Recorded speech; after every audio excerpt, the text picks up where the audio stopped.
Hello again. This is Wesley Morgan running for United States Senate in Kentucky, running against Mitch McConnell in the June 23rd primary.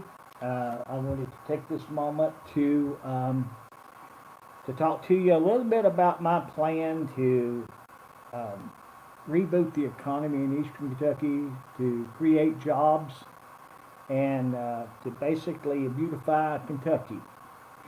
Uh, as you all know, President Trump has indicated that one of the things that's next on his agenda is a rebuilding of the infrastructure in America.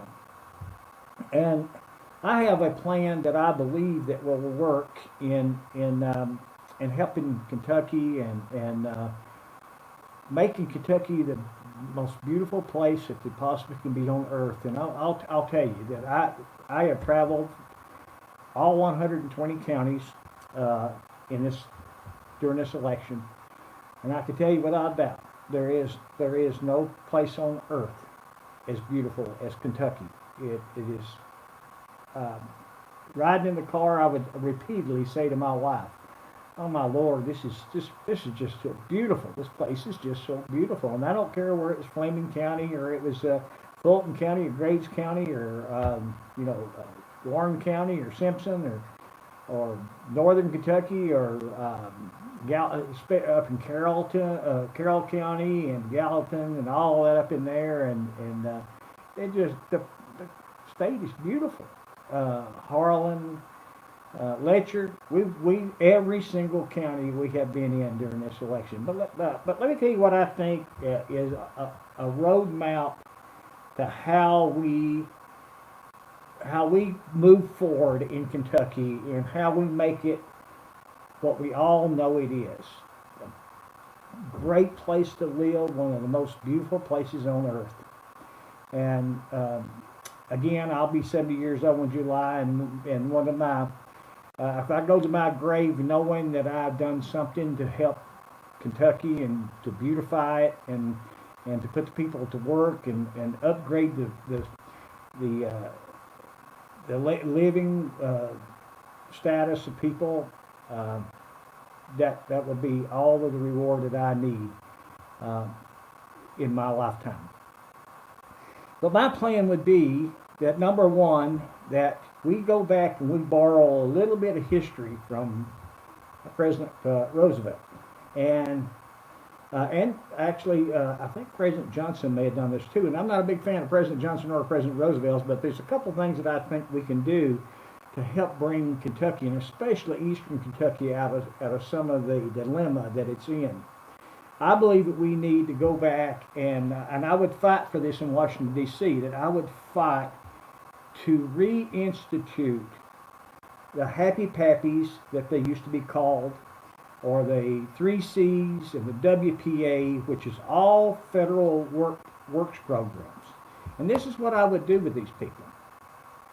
I would hire them, especially people on some kind of subsistence or welfare or whatever. I would hire these people to do these work at a good wage.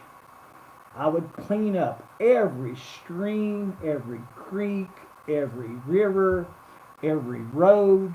I would beautify this state from one end to the other by cleaning up all the garbage. Uh, I would help people who are living in low standard housing. I would try to get some kind of program that would help them upscale their living conditions.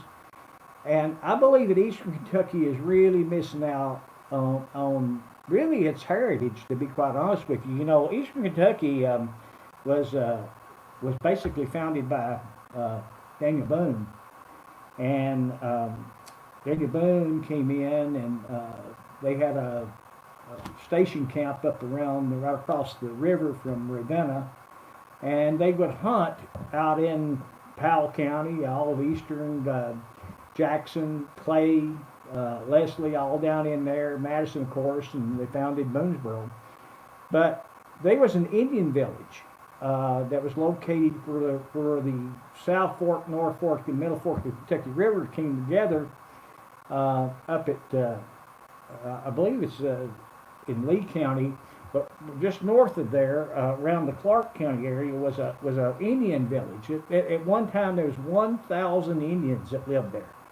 And I know I'll butcher this, but I'm going to attempt to pronounce the name. It was Eskip-a-Hiki. That was the name of the Indian village that was located there. What I propose is that we get federal funding and that we build a number of lakes and marinas and things like that in all of eastern Kentucky, that would completely clean it up and revamp it by the jobs programs, and including inner cities in Jefferson County and in Fayette County, and of course up in Franklin County. And our whole goal is to beautify Kentucky completely. I would call a conference of all the county judges and all the district judges together, and I would insist that we do a program called Zero Tolerance on Littering and Garbage. That we absolutely don't put up with people throwing their garbage, throwing their trash out on the roads, and then asking our high school students to take garbage bags and walk up and down dangerous highways trying to pick up someone's garbage if they're thrown out of their car. We could stop that. You know what we did with DUIs back in the early 1990s when that drunk driver hit that school bus up in Carrollton and killed all those kids. The system literally cracked down on zero tolerance on DUIs. And we can do the same thing on littering and throwing garbage out on our highways and garbage in our creeks and streams and stuff, and we can clean all that up. Then what we need to do, and you need to look at eastern Tennessee. You need to look at Gatlinburg and Pigeon Forge and some of those places, and you need to look at what they look like and how clean they are and what a great experience it is to go down and vacation there. And if we cleaned it up and we brought in these lakes and these marinas, and we basically transitioned into a tourism area. And then we can go and talk to people like Disney and Universal and see if we can't get them to come in and build some theme parks that, especially around that Indian village and things like that, to where people, that Eastern Kentucky can become a destination place for tourism, for people to come from all over, spend their money, and then of course we've got the Bourbon Trail, we've got the horse racing.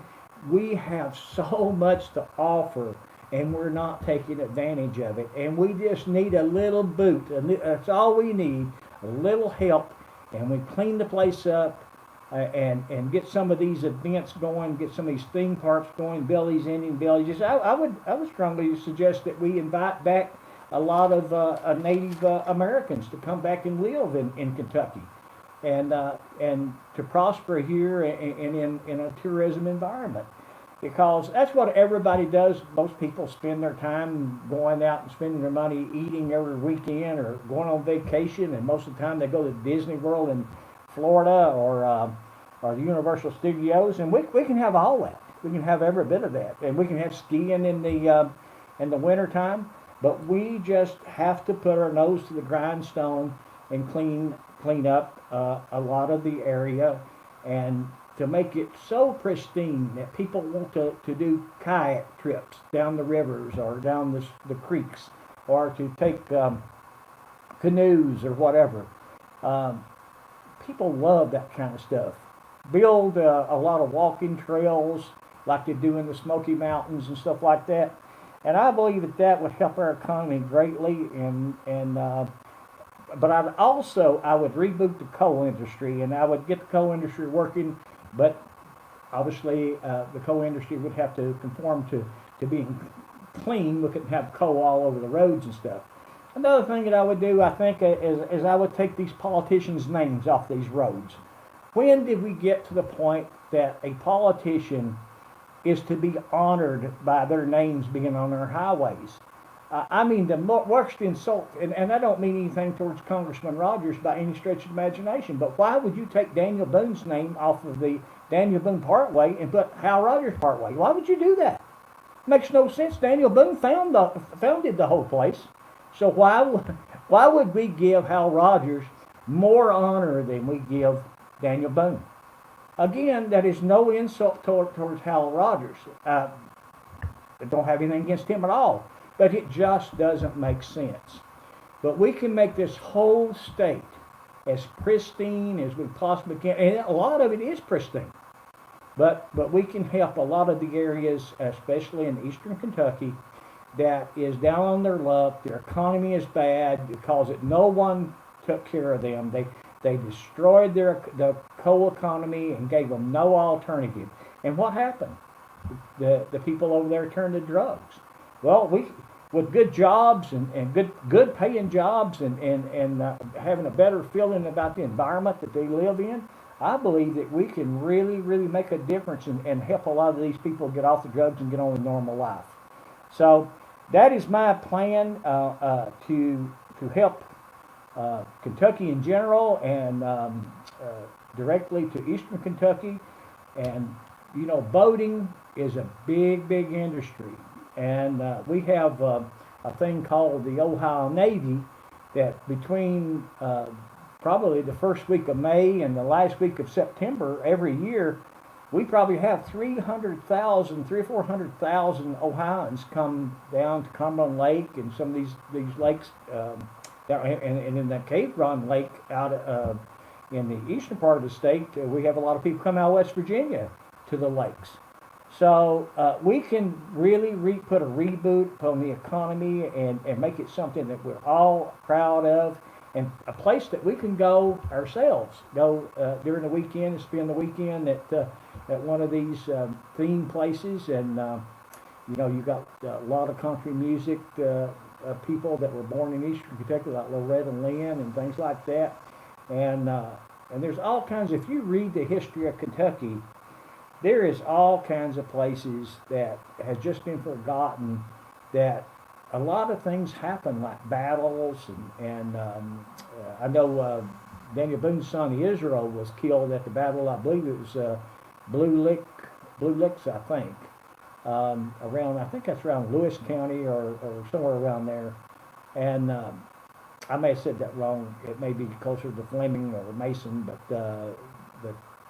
I don't know precisely which county it is, to be off the top of my head, to be honest with you. But all these battles took place, and we got Fort Boonesboro here in Madison County. I don't know if any of y'all have read any history about Madison County, but there's a ton of history of Madison County. So I believe that if we just put our head together and we think about our economy, and we think about how we can help eastern Kentucky to come out of some of the down spiral that they've been in since the coal industry was interrupted, and we can reinstitute that coal industry. There's no question in my mind. If you look at the coal, and Mitch McConnell helped kill the coal industry in eastern Kentucky, and where did the coal go? They started hauling out of Columbia, but that didn't bother Mitch because his wife's family, who owns the shipping company that was shipping the coal from Kentucky to China, they didn't get bothered because all they did is move their ships down, and now they're taking the coal from Columbia to China. So they still making their millions. It was only the poor people of eastern Kentucky that really got the shaft on that. But just do a little research. You'll find that everything I'm telling you is true. And I wanted to, I'm going to be addressing a lot of topics today, but this video I wanted to talk about how we reboot the economy in Kentucky, and how we get the people back to where they can be proud of where they live and proud of the jobs that they do, and not living in a shack somewhere that does nothing but drug addicted or something like that, and there's no future for their family. So I will do that. Would be my number one priority in Washington D.C. is to get as much infrastructure money as I possibly can to be sent to Kentucky to help revitalize all of Kentucky, but mostly to revitalize a devastated economy in eastern Kentucky. This is C. Wesley Morgan running for United States Senate on the June 23rd, 2020 primary, running against Mitch McConnell, who's been there for 36 years, and no one got rich but Mitch McConnell. Everybody else suffered. So, thank you very much, and I will see you in another video, most likely today. Thank you.